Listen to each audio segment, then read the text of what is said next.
Okay, I want to share with you guys. This is from the Isis Oracle deck. I wasn't gonna share it, but I had to because so as I was shuffling, and of course, okay, I'm doing it all the tons of shuffling like crazy, like mad crazy.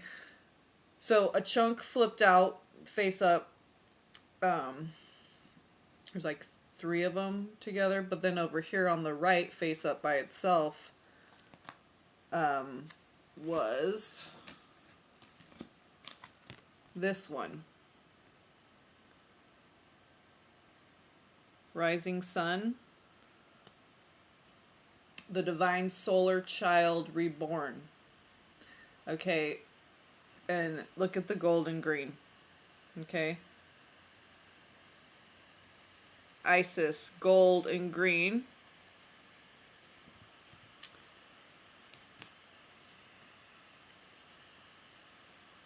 Osiris also. Okay, I had no idea that they were depicted as gold and green. So this Isis and Osiris keep coming to me.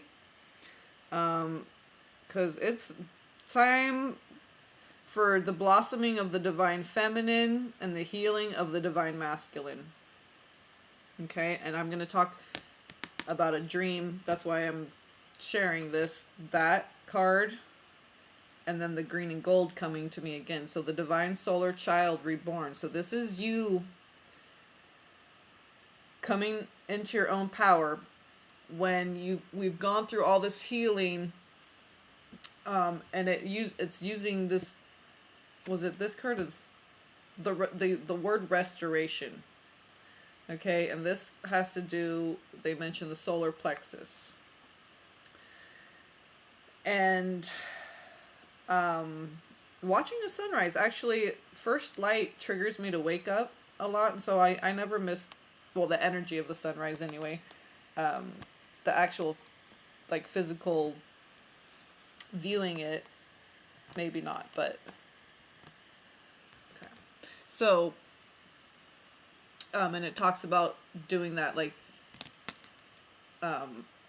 feeling the temperature and the texture of the earth under your bottom, sitting on the ground, feel the temperature, feel the texture. Is it rocky? Is it cool? Is it warm? Okay, really feeling that, getting grounded and watching a sunrise, okay? Even if you can't physically, like, see the sun rising, okay, just that energy of the first light, the Morgenlicht in the morning light, or first light is what some people call it. I love that time of day. The energy is so balanced, so just peaceful, right? So, and you see, this is Horus, okay? She's her son that she's breastfeeding here, okay? And here the cow horns, okay? The sun, cow. I don't think they went into the symbolic meaning of that, but you can look it up for yourself. When you think of a cow, you think, it's big, but it's very connected to the earth. It eats grass, and okay, so it's very much divine mother, okay, so. But the golden green, I was like, oh my gosh, I have to share that. Okay, so this reminded me, when I was reading through it, it triggered me to remember this dream that I've been wanting to share. So this was, I don't know, a few nights ago probably, and it was the last thing right before I woke up, and it kind of felt like it was perhaps the distorted aspects of masculine and feminine within me that I've dealt with, or what the collective has dealt with, because it kind of, the woman I could see her face, okay, but the man I could only see the back of his head the whole time. So I was kind of thinking, like, maybe this is my masculine aspect, okay, that I'm looking at from my higher perspective, the perspective of my higher self, the higher self perspective. So It was just it was like it was the produce section in a grocery store, and I remember there was this couple, and they had a few young children, and the wife's face just stoic, no expression, very withholding. Okay, she was blocking herself. She was purposefully trying to not have any expression, but I could feel like this, like resentment almost coming from her. And then the kids were like being kind of loud and jumping around, okay? And saying things, I can't remember exactly, but it was like, "Oh, Daddy, you're not da da da da," like you're not, you don't know how to pick out the vegetable. That kind of like, they were not honoring their father, and they were saying that he was incapable, okay? And then the woman just kind of stood there and let everything unfold and not like have her man's back or whatever. I got very I got very angry about this. And I said very loudly to all of them, "You need to honor your father." And she kind of looked at me and wasn't too happy about what I was saying. And I said it again. "You need to honor your father. You need to honor the father." So, you know, that's a big part of this healing, the divine masculine, okay, Osiris rising, okay, also, okay, it has to do with this. The divine solar child reborn. So it's none of the distortions. So what they're talking about, and it's just everything that I've been talking about, the balance of the divine masculine and feminine within, okay? And how do we do that? By releasing all the distortions, okay? Just maintaining that center of Vesica Pisces where things make sense, where things are unified, okay? The polarities are the distortions, okay? We're unifying the polarity, okay? And that's in the tree of life, that's called Da'at or Da'ath. And I was kind of thinking like getting the word death from it. And it kind of is kind of like a death because you need to be reborn. You know, it's like a death of the flesh because we're so driven by our flesh, the 3D, all our fleshly desires. Our hunger drives us, like our belly, the actual like hunger for food, okay? We always just want to be comfortable. We never want to explore what something uncomfortable will bring to us as far as a lesson in personal spiritual evolution and growth. So with that dream and with this card, what they were saying was, you know, by the divine masculine honoring themselves, of course, but we as the feminine have to honor them too. But this happens within. So it was saying how the divine masculine has to be the divine version, okay, no distortion, the divine masculine. So when we're embodying, when our inner divine masculine, when our inner masculine energy is healed, it is now the divine masculine, okay? Because divinity has no distortion. So when it's healed, it becomes the divine masculine. So what happens there is instead of this, all the distortion of like aggression, oppression, manipulating someone with your will in order for them to get them to conform to your point of view, that very dominant, oppressive, manipulative, unappreciative, all the distorted masculine stuff, okay? We have that within everyone, male and female, okay? And it doesn't matter if if you're more of the feminine or you consider yourself more of the masculine, we all have these energies within, and it's about balancing it, okay? So when that happens, and the divine and the masculine is now the divine masculine, okay, release of the distortion, now he can become this divine version of himself, his true, authentic self. And that's being the protector, the facilitator, the negotiator. It's the solar the solar plexus that gives you the power to express the divine feminine. See, because the divine feminine is the expression, the creative, that flow, the fire. Okay, but in order to feel safe enough for the feminine to be expressed, okay, divine with no distortion, divine, okay, the divine feminine can only be expressed when our inner masculine is also divine, because that facilitates, she can blossom and express all that beauty because she feels safe to do so. So this is why healing our inner masculine and feminine is so important, because we discover who we are, what our truth is, and we stand in the power of that truth. So it's like finding the truth, okay.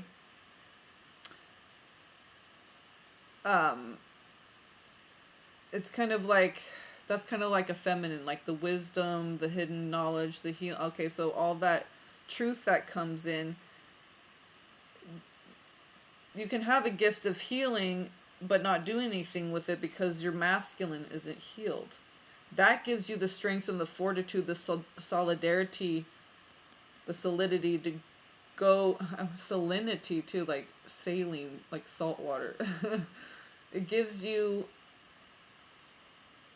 that protective mechanism, that protective energy. So see right here in the solar plexus, okay, now she can blossom, and because it can be very fragile, right? The blossoming of the feminine. So it needs to be protected. And for her to express her divinity, he needs to be embodying his divinity. And this happens within. So we need to honor the father, meaning the masculine, like that dream that I had. Okay, all the energy, even though it was expressed differently, the pressure of the kids, what they were saying. And he had a child in his hands too, and he wasn't saying anything. He was just like trying not to upset her and trying to make sure the kids weren't driving her crazy. I mean, this poor guy, that's why I spoke up. And I believe it was my own masculine aspect, because like I said, I could see her face and see the kids and hear them. I couldn't hear him. I could only see the back of his head. So it was like I was really feeling everybody's stuff, okay? And the kids were vocal, but the adults weren't saying anything, okay? So, and that's kind of like, you know, we're going to affect future generations with this distorted templating if we don't do something about it now, heal it within, then express it outwardly so that it can be witnessed, so that it can be observed as something that's actual and tangible and real and achievable. And our children take note from us. They see how to interact, how to treat a woman by what they see growing up. They see what a man's supposed to do and act like and be like by what they see growing up.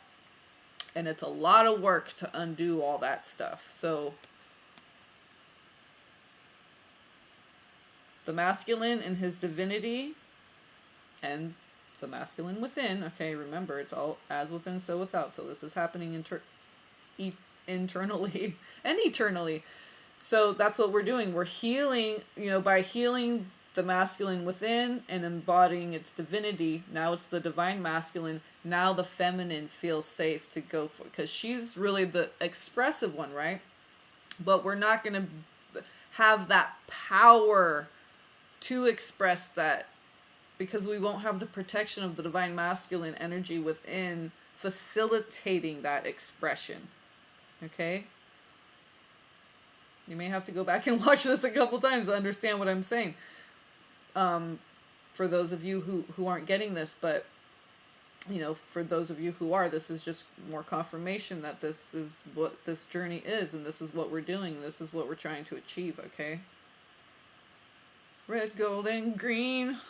So these cards just, That was the Isis Oracle deck. Did I show you the box? I forgot if I showed you or not. So that's the Alana Fairchild. Oh, that's why my higher self told me to grab it again, because on the back, as you can see, okay, the one that came out for me, this one right here is on the back, the third one. Okay, if you're reading from left to right, top to bottom, it's the third one. 3 is my life path number. It's also the number of the Ascended Masters and Christ consciousness. Hello, gold and green. That is heart-centered Christ consciousness embodied in the feminine, okay, and the masculine. And there's that third energy, you know, the baby. So they're born pure God template. No distortion. But none of that's going to happen for the twin flames if they can't get it together within in order to have it without, and in order to create the third energy of just that purity, okay? Divine solar child, straight from God, okay? And that's what we are. And then I just wanted to share these because this initiation that we're going through,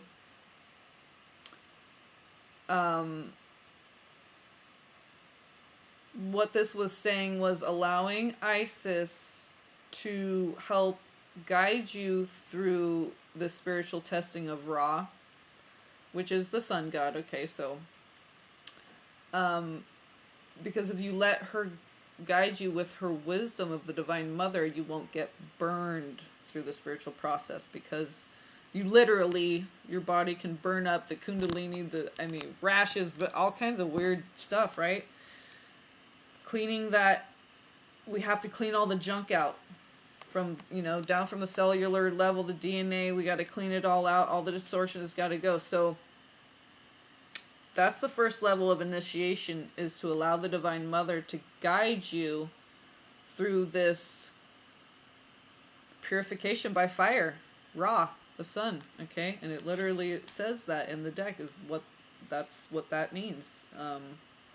So the wisdom of the Divine Mother will guide us through this process. If you don't allow for the wisdom of the Divine Mother to guide you through this process of initiation, you will get burned, okay? And you're going to turn away from the spiritual path, the spiritual journey of coming back to yourself, really.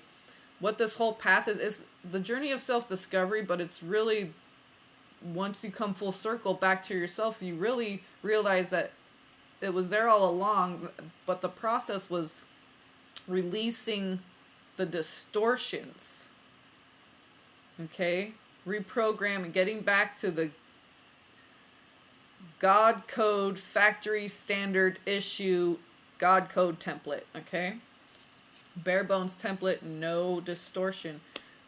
And if we allow for that wisdom to guide us so we don't get burned in the spiritual journey, this process, then, we reach the higher initiate. So this is the Merkaba. It's a double tetrahedron. Okay, the tetrahedron is a third dimensional triangle. Okay, feminine, masculine. Okay, this is your vehicle. This is your energy body. This is your Merkaba. And when you're a higher initiate, now you can travel, especially for me, like in my dreams, I get a lot of information there. But it comes from surrendering to the will of the Divine Mother to let her guide you so you don't get burned. Okay? And then, now this higher initiate level, you don't have any fear. You can go, you're completely open, free spirit, expansive. You can travel anywhere you want now. You are a master of your own energies. And when you don't have that fear, so much more opens up for you. There's so much more exploration of self, of the world, of, you know, God, when you release those fears. Release the fears. The spheres. Really, if you study the tree of life, I just learned the spheres are like the dark aspect of the Sephira, okay? The spheres are where the dark angels, okay, whatever. So release the spheres, which is where all the fear is in the spheres, and embody the divine. Right, that gives you freedom and liberation. Releasing your fear. That's releasing your fear is like once you can master that, you have mastered your energies. You know, releasing the fear, then all you are is love. You've mastered your energies. Stay heart-centered, love-based, heart-centered, Christ consciousness. Release fear. When you have no fear, what's left? All there is love then. And when you're in your heart space, you're a master of your own energies. And it's endless possibility, pure potentiality. This is the higher initiate. And you can see it's purple, okay? And then it's like golden. Okay, that's like I don't know if that's the seed of life. It's not quite the flower of life, but it's like, this is the beginning, right? Of exploring the whole flower of life.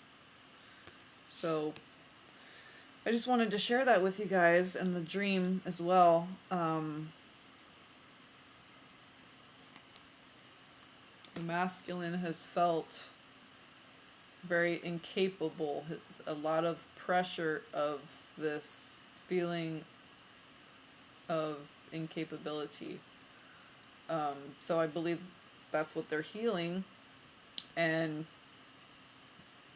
that's what we're holding space for. Okay?